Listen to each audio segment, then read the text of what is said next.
Welcome everybody to a Delco Nerd Network Hot Take. Guys, if you haven't seen a hot take before, well, it's where a few friends get in a basement, give our thoughts, give our opinions on a TV show, a movie, or a game. Today, it's going to be a game, and that game is Atomic Hearts by Mundfish. Here to discuss, as always, my comrade, Chris Trio. My Lipschen. No, that's German. Damn it. I was trying. I wanted to have like a Russian proverb. Anywho, how are you, Gooch? I'm happy to be here. I'm good, man. Doing well. Coming off of a podcast, going into another podcast. That's just how it rolls. Been a busy on day. Sundays in Delaware County. Absolutely. And if you can pay attention to our shirts, you'll be able to figure out which ones were filmed on Sunday. So, yes. Gooch, Atomic Heart. We're here to discuss. Yeah. I finished this like about a month ago, I think now. Maybe a little bit less. I've been running through these. I'm like, Jesus Christ, Trio's finished. I'm sorry. No, I don't know. I've been very singularly focused. There's been a lot of games out, and sometimes I'm usually done. Well, and I was trying not to really jump back and forth a lot. Like I will say, Atomic Heart came out, and I don't know why it hooked me, and I got through it, and then I got back to Hogleg, and then now we'll talk about that. So why don't you go first? What'd you think of Atomic Heart?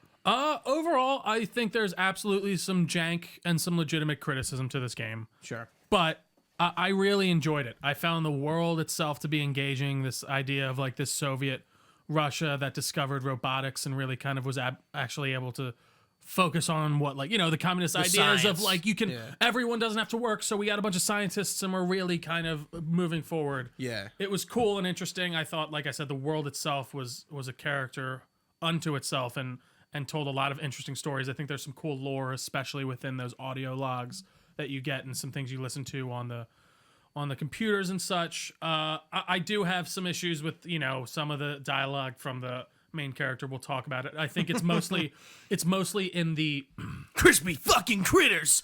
It's mostly that stuff where it's in the gameplay. You know what I mean? Whereas I don't think he's like, I didn't find him in actual conversation with characters to be like that. Bad, like, and annoying. Would you agree? Yes. So yeah, I do think those like annoying, Crispy Critters wasn't annoying me by the end. It was just so odd. It was just like what? It's real. We've talked about this before for sure, but it's tough to create original lingo for a world and have it feel real and natural. And I think, you know, I didn't hate the Crispy Critters thing, but I get that. You know, if he's repeating it 1,000 times, it will get annoying. Crispy fucking critters. I thought the combat was really weighty and felt good, especially with the polymers when you're freezing someone and the melee felt the best to me. I did think that the gunplay was pretty fun.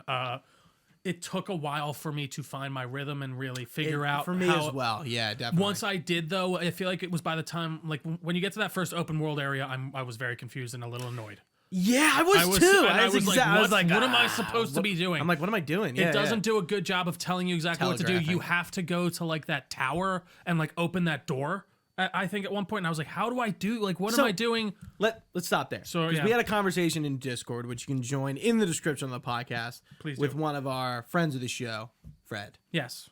And I'm like, dude, with the, what are they called? Hunters?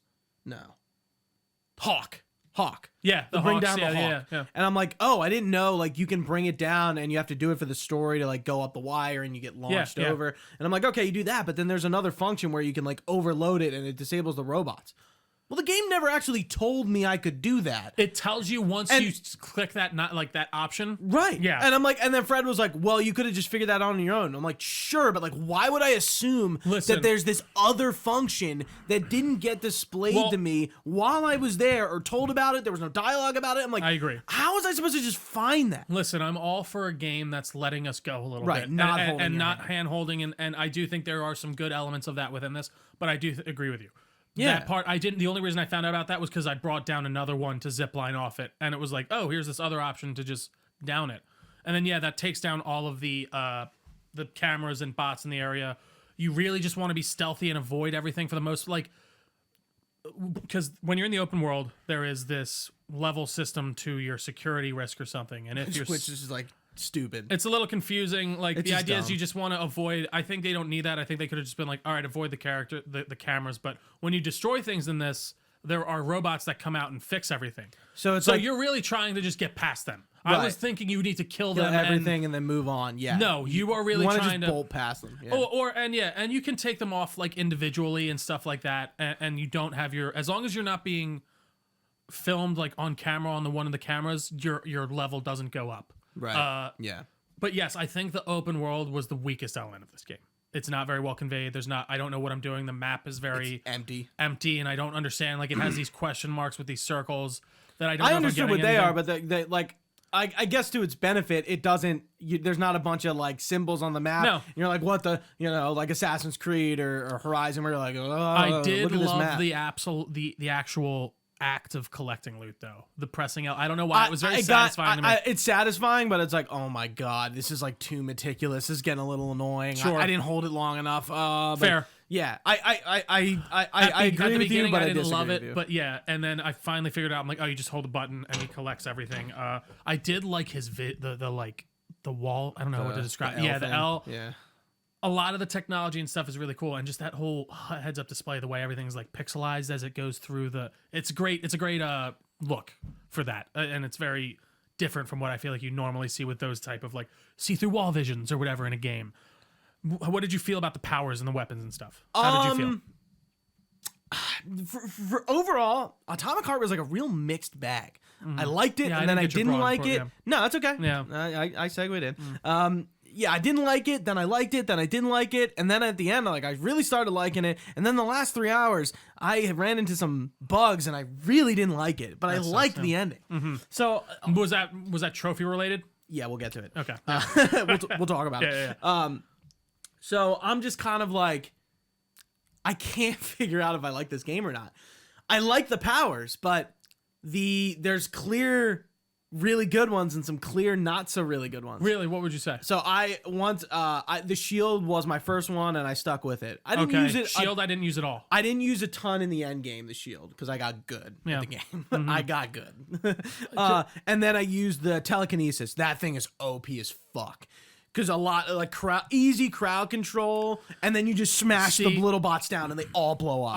I didn't get to use. I used that a little bit, but I really focused on Frost, which I found to be the best one for crowd control, because you'd literally, and especially when you got it up to max level, you'd freeze people almost instantly. Yeah, so I used Frost like once, and I wasn't really a big fan of it. And then the one where you like lay down the goo that the elements, the polymer gel, that was useless. Yeah, I agree. I didn't use that one that much. The idea is, sorry? No, I guess the idea with that gel was like you'd spray it on people, and it was nice for bots, because if you electrocute, you get a lot of them, and it would really fuck them up. Yeah. So what was the second one you used? I used Lift, and I'm trying to think, actually. I guess it was Lift, no. And Frost.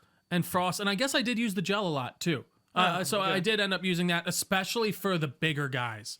That's very helpful, because you shock them, and it combines with it and really fucks them up. Yeah. So I actually did find gel very useful. I didn't use the shield at all, now that I think about it, which is interesting. Were you playing on Armageddon or no? No, I was playing on, I think, the second hard, or whatever. So how did you find the difficulty? Very tough at first. But once I figured out how to properly use my polymers and which weapons to use together, I was chowing through people. I had the same exact dilemma. So it sounds like I would imagine that maybe the difficulties aren't that far off. No, there was one part where I was getting fucked up by a bunch of the bots, but I don't know, man. Just even with your guns and stuff. Some of the encounters, I'm like, there are Mr. Matty Plays said it best on his review. I'm like, you are fighting like 20 dudes at once. Or like they're coming to you out in waves and they're totaling 20. And so I was like, this is like, I'm like, dude, I don't have enough ammo to do this. Like, it's I'm funny. I wasn't running into that issue. I was just getting fucked. But it does make you use those polymers. It really does. It forces you to crowd control with that. I'd freeze a bunch of people, and I got it up to the point where it would hurt people when they were frozen fully. So it was like, I think, the top upgrade for it. And that was very helpful, because you just freeze a bunch of guys, let them freeze and hurt, and then you'd run away with the other people and take them out. I thought the mutants were an interesting enemy type. I thought the what's it called? The ploosh kind of got a little bit overstayed its welcome by the end. I felt like we fought it you fought too it many like times. 3 or 4 times. Yeah, but I did like that idea of what that is. Like, again, the technology and like ideas within the universe are so cool and interesting. I definitely want to backpedal and start talking about that opening, because it's very BioShock Infinite inspired, where you're walking through Columbia and you're understanding the culture and what's going on and the history and how we got here. And in this world, so it's interesting because it doesn't seem like there's this like moment where like everything changes. It seems like more like this person. So the crux point is World War II and the Nazis launching what they call the Brown Plague. And I guess they like out of desperation. And I don't think it's like targeted at the Jews or anything. I think it's just like we're gonna fuck everyone up. We're gonna kill a bunch of people. Yeah. And the Russians stop it. And I don't like that is essentially the catalyst that's because of Sechenov though, right? Yeah. I thought I took that's it as because of Sechenov as in the group. Yeah, okay. But like that act, which doesn't happen obviously in real life, catapults the Soviet Union to, I think, the level they need to be a successful society. Well, and the discovery of polymer, right? Correct. Is the idea, And then the first neural network that was launched. Right, and all these scientific innovations, the polymer, the neural network, the robots, all this shit, all this automation catapults them, and America still exists. But they're not number one. They're not the world power. Like in real life, where World War II put us at the top dog, and frankly, we're still there. No, for sure. We're one of the three. Yeah, world powers, absolutely. Yeah. But World War II is like the moment where we came in last minute and fucked the Germans up for the most part, and then we really fucked up the Japanese. We didn't. Pearl Harbor happened, but we didn't have any. We weren't rebuilding our country like England was or like France was. Like we were pretty. Saying we were pretty unscathed is probably wrong. No, yeah, but our homeland was pretty unscathed in the way of like actual besides damage. Pearl Harbor. Yes, yeah. So we were good, and I went. We were on top just because of that.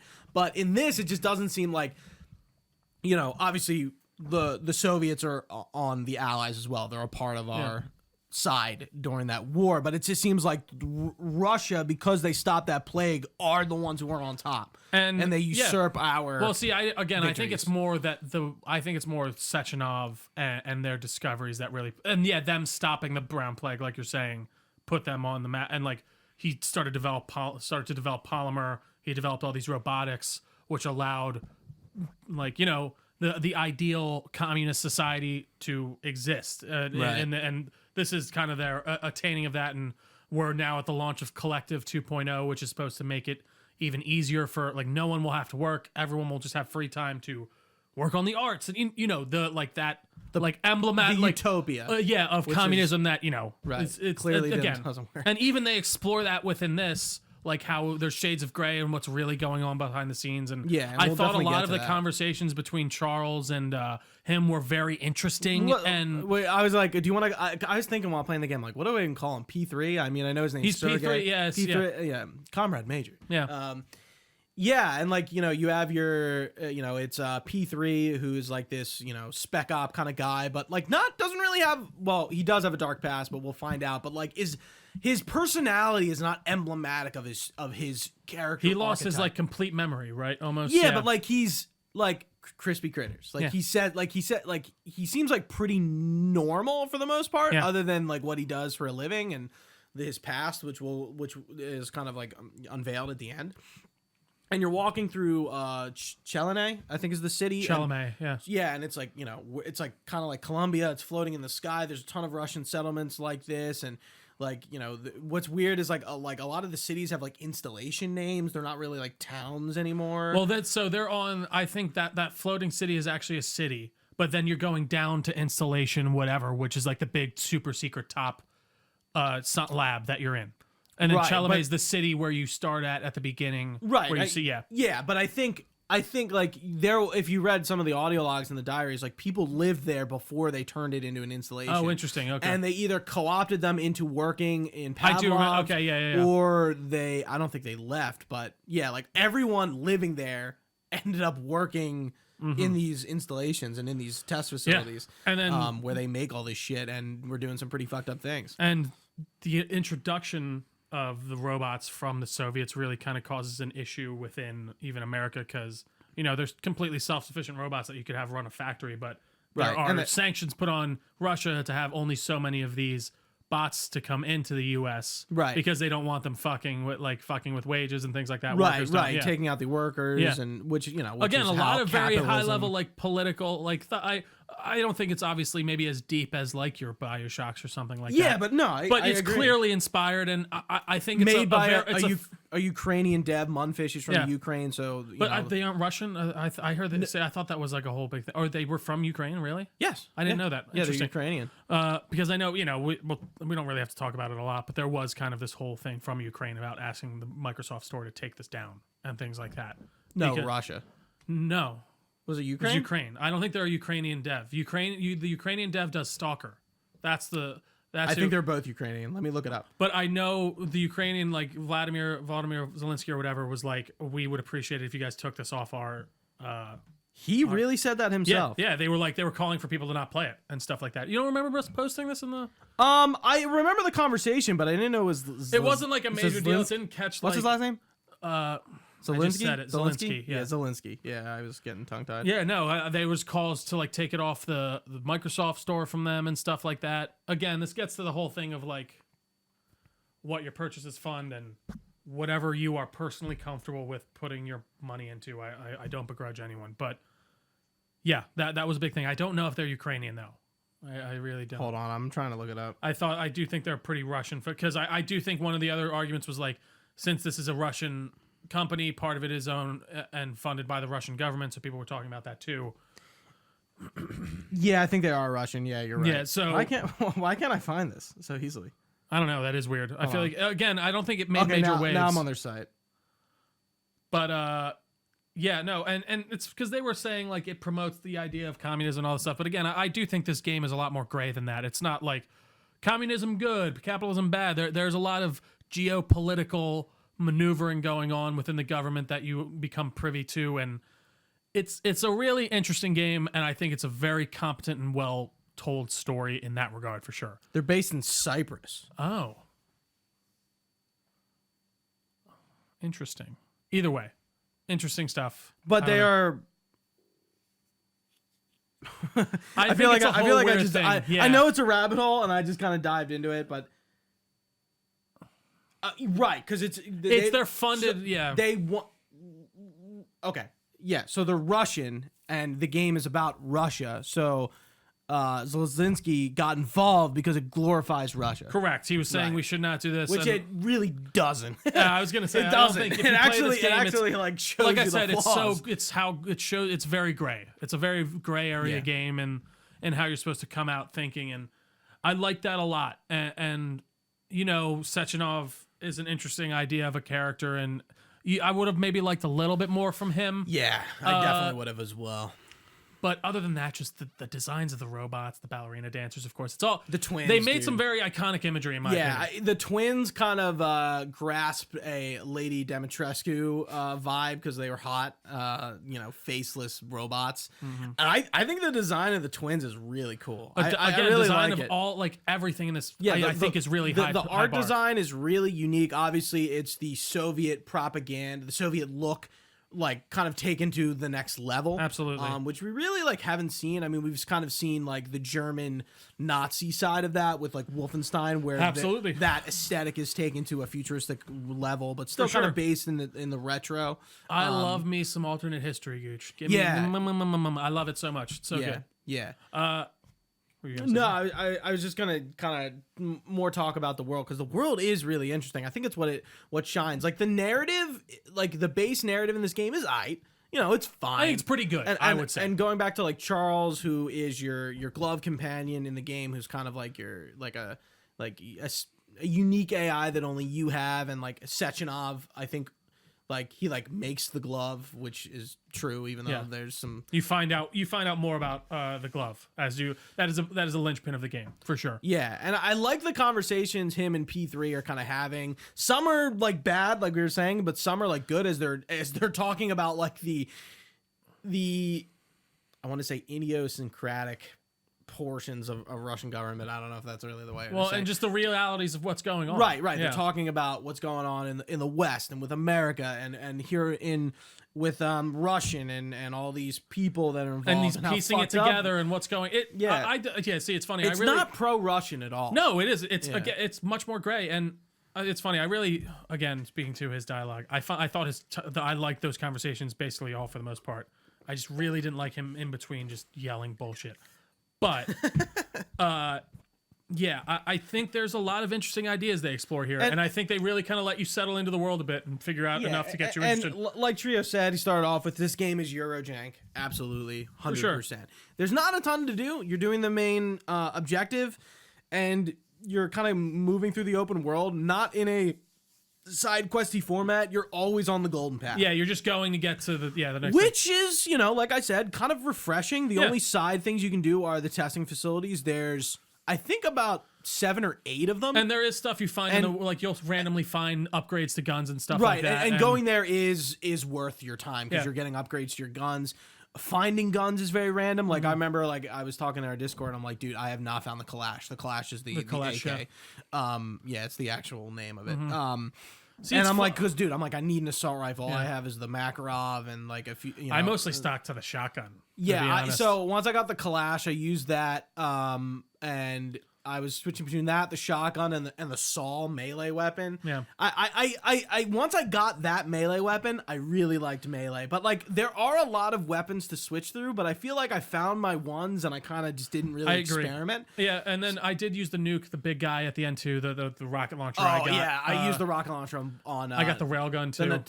So I didn't get the railgun, and I don't know if that has anything. I think it has something to do with a bug. So there's a bug where you don't get the biggest crafting material.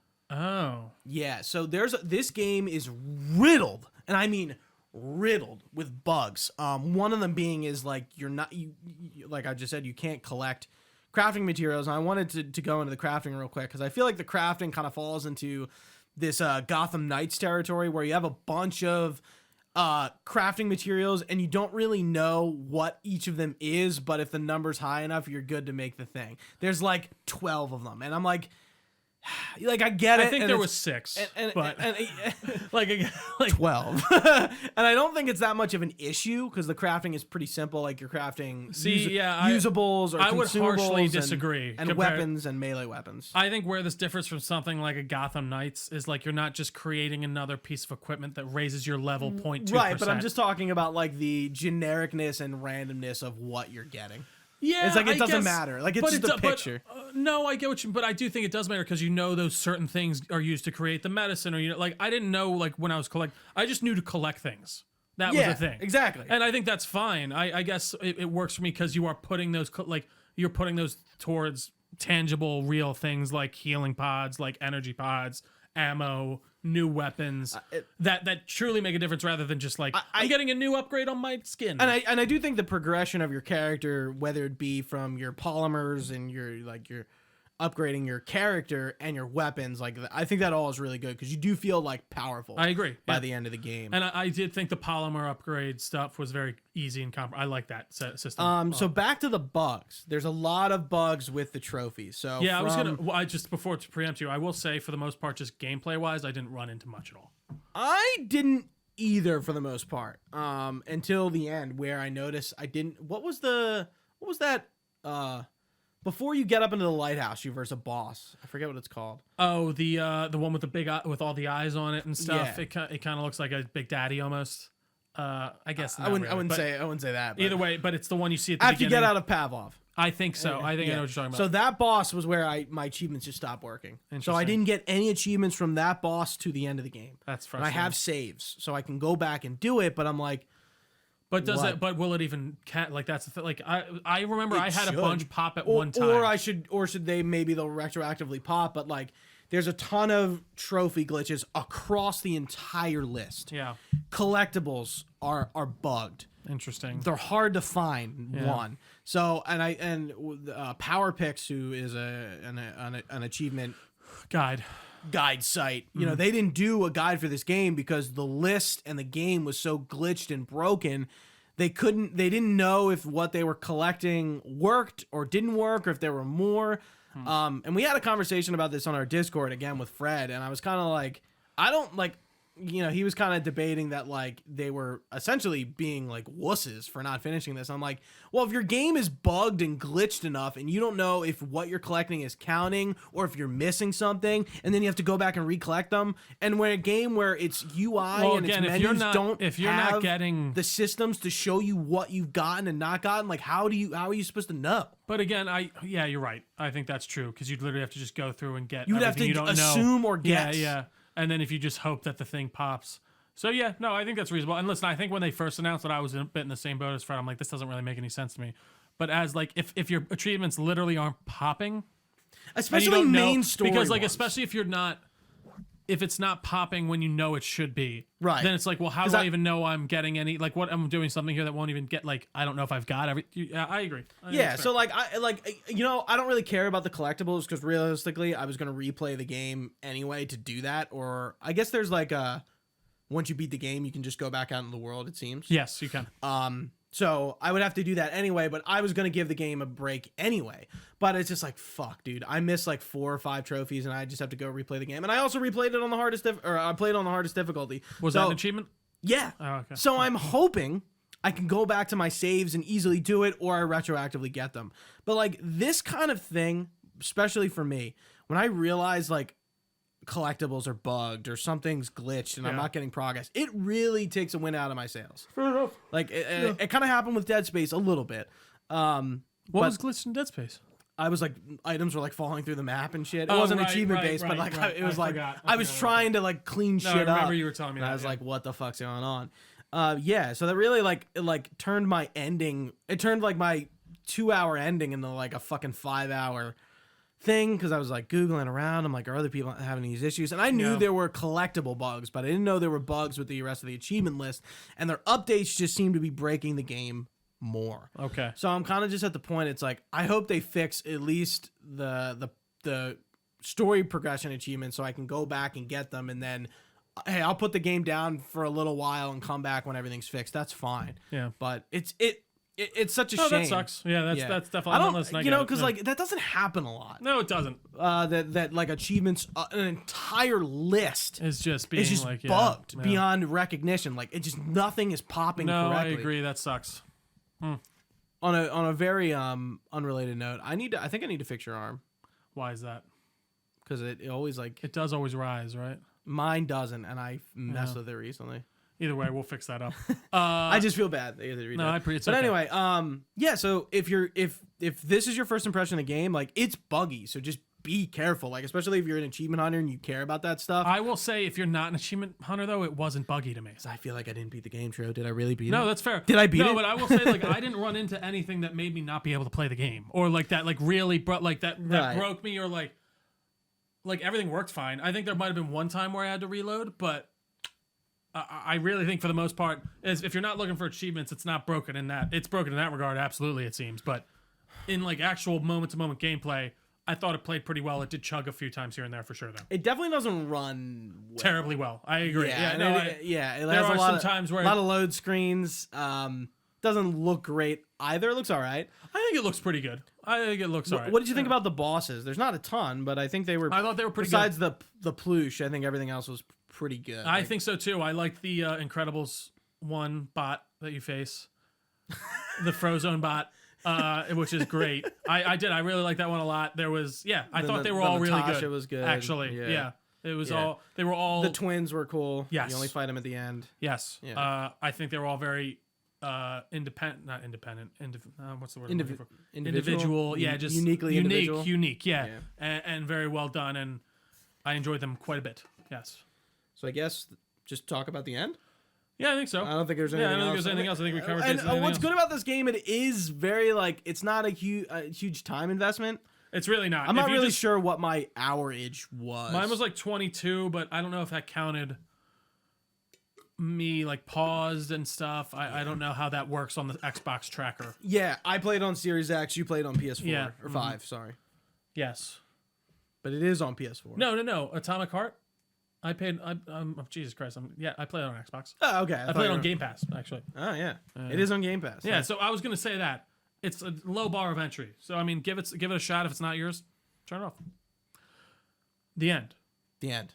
So there's actually a choice at the end, which is interesting. There is. Which is But kind I of don't think it's a good choice. It's not, well, did you look up the alternate ending? Yeah. I Googled it. It's interesting. It's just like not as fun. It's for the sure. illusion of choice. It's not really a good choice. Well, that's the thing. I'm like, either way. It's a non-choice. You get back, and I thought that reveal of that granny woman being his like mother-in-law was pretty good, actually. Granny I like Xena, that a lot. You get some backstory into P3 and how he was on a terrible, he was in a really bad accident during a mission, and his wife died, and he lost his memory. So that all factors in, and you're kind of realizing that your wife is Sechenov has modeled his ballerinas after your wife, but then you actually end up finding that it's the two halves of your wife's brain in the two separate robots, and they're fighting you. And it's a pretty interesting and cool final battle. You get up there, you confront Sechenov. At the end, you finally defeat him, but then you find out, little did we know, that Charles is basically like a new type of being. Almost, And he was a person. He was he's Keratin Zakhaev or something like that. So did you run into the dead body? Oh, I also like that aspect of you would run into those dead bodies that still had the neural link, and you talk to them. Yeah, that was cool until the conversations were Get mostly annoying. fucking stupid. Yeah, but there was one that's a guy saying that he's like Zakharov isn't dead. Like he's in the hospital or something there, and he's like, he's still alive. I know it. He wouldn't have died. Blah blah blah blah. But yeah, you find out basically Sechenov killed his partner, this guy who helped him develop all these polymer achievements, and copied his mind into this polymer AI glove, and he's literally this polymer being now. Like he almost calls himself like the next stage in human evolution. Yeah, and I thought that was very interesting and a kind of crazy turn. And yeah, I thought I did not see it coming at all that he was the guy who was taking over. I thought it was Sechenov, like when he'd black out. Yeah, so that's what I didn't understand. So it's Keratin Zakharov. Mm-hmm. Yeah, it's who he really is. So he was helping him with polymers, and Sechenov kind of. So Sechenov turns on him, kills him, and turns him into the glove. Yeah. Takes his memory imprint or whatever, like his personality imprint almost. Yeah. What do they call it in Cyberpunk? His engram, basically, it would be. Yeah. So I was kind of confused on the end. So yeah, and there are some segments of P3 blacking out and being in this like La La Land world. It happens like once in the middle of the game and then once at the end. And they fucking use the Annihilation. Yeah. As soon as I heard that, I'm like, this is the Annihilation soundtrack. they fucking got the rights. Yeah. They got the rights for this. I'm like, okay, I'm down with it. It's such a groovy funny track. Great. That's a sci-fi movie. I need to watch it. Yeah. Well, you said it in the group chat, and I was like, "What's that?" And then I looked up the poster, and I was like, "Oh yeah, it's good. It's really good. I've heard good things. Yeah. So, what was Charles doing exactly to be evil? I didn't understand. Was Sechenov really not doing all that stuff? Was he right? So I think he was. I think they both were kind of being pieces of shit. I think Sechenov was using Collective 2 to control everyone and make the perfect society, and put everyone in their own. We kind of skimmed over that. That's right. We're working towards the launch of Collective 2.0, which is like this new neural network, which is supposed to allow you to freely interact with just your thoughts with everyone and robots. And it's kind of like the chiral network. Yeah, a little bit. Death Stranding. And you find out that this grants access to Sechenov to basically mind control everyone. And the idea is because he wants to get to Mars. They're talking about how they're breeding new animals for Mars and trying to we need to get out into the universe. That's where our real life is, and to create this perfect society, Sechenov is going to integrate everyone into this, and hopefully the world at one point, because it's the idea with Collective.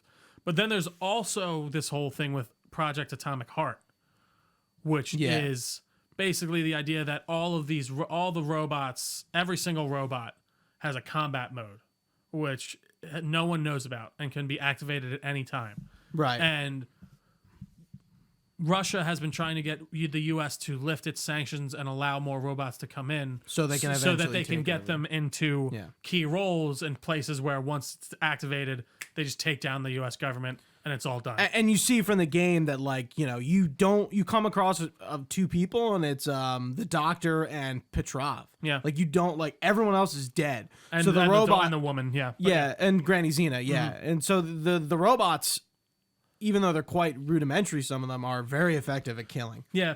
Well, and it's so funny though. A lot of them, they're fully AI aware. Like I like that that interaction with the one woman in the Tereshkakov. Yeah, where she's like, I'm absolutely frightened, but I'm not programmed to express it that way. So she has to like, she's a fully self-aware AI thing, and she's terrified, but she can only express herself in a joyful way because that's how she's programmed. And it's like, these are some advanced, insane robots, but I did just love the design of all the robots too, and just like the weird, like the guy with the mustache, and just these weird kind of almost babushka faces and things like that. Babushka. Those are the dolls, right? The babushka dolls. No, that's Martysoshka, I think is how the word's pronounced. A babushka is a grandma. Really? A Russian word. I really for thought they were babushka dolls. Okay. No. Either way, like the ones that come out of each other. Yeah, they're called like Martyskoshka or something like that. Interesting. It's an M word. Oops. I don't know Russian. I don't know Please if that's how you don't. say it. I have no idea. Either way, just great design on that overall, and even when you're going through like the museum at the end, and it's saying how what all these robots do in what combat really do, mode, yeah. and you're like, oh, and they're talking about how like the one's like an exoskeleton for the Ploosh thing, which is like this. The Ploosh seemed to be the first. It was the red polymer experiment, and that seemed to be the first step towards creating what Zakharov is. Like he is a fully like self-aware Ploosh almost. It like seems a successful version. Yeah, and you go through like the lab Pavlov, and you see like they're trying to make animals out of it, and they're like I think there was like a huge dog, and he's like, it's a fucking huge dog. Yeah. like and they're he's like commenting because like they were clearly like in the middle of experiments when shit went down. Absolutely. But the ending, I'm so far off now. I'm having trouble recalling. Yeah, so I was confused about like I know he like the kills Charles turn. Yeah, he kills it because I think he's trying to let Collective launch so he can control everyone. So because he had the master, he got the master. You're talking about Charles. Yeah, I think he wants Collective to launch so he can be the leader because he gets away and like there's like the follow up thing where they're like a Ploosh, a human shaped like ball of polymer left and stuff like. Yeah, I can't really remember exactly. Yeah, so P3 kills Sechenov after he kills the twins, and then he's like, dude, you fucked up. And Charles like burns his arm, and then he gets out of the glove, and he gets into the red Palmer thing and turns into the next being thing. It literally could be the thing out of Annihilation. Yeah. And then he succeeds. And he destroys the beta connector or whatever. No, so the beta connectors were the rings that P3 throws in the water. Yeah. But like there's the master connector. Which I really liked when he was everything. like trying to like persuade him to throw them. Like I really like the dialogue. That I think that Which voice you can for that easily is the skip. guy from. So that was one thing I didn't like was the ambient the ambient dialogue that you could just walk past. Like if you go too quickly, you just stop talking and you or lose pause or go into a menu and it fuck it all up. Yeah. No, that's a problem in a lot of games. Yeah, that's annoying. Yeah. And then the ending was like, he walks out and like, is P3 dead? I took that as so. Yeah. I think he killed him. Yeah. And then Sechenov is dead. Sechenov is dead. So it doesn't really. Charles is the only one that knows what happens. Again, it's really not that kind of satisfying close you get on something like. So the other ending, he just doesn't go into Chalamet to fight Sechenov, and I think Sechenov just launches Collective, but then he kills I think Charles because he like steps on him. He like takes off the glove and like stomps on it, and he's like, "You can figure this the fuck out yourself." Who? P3. P3. Wow. Yeah. So that's actually the happy ending for him. I think that's for him, it's the good. Yeah, ending. but it's like but it's not really. You don't play the rest of the game. Yeah, exactly. You missed that whole last. Granny section. Xena gives you the option. Yeah. Yeah. So it's a good game.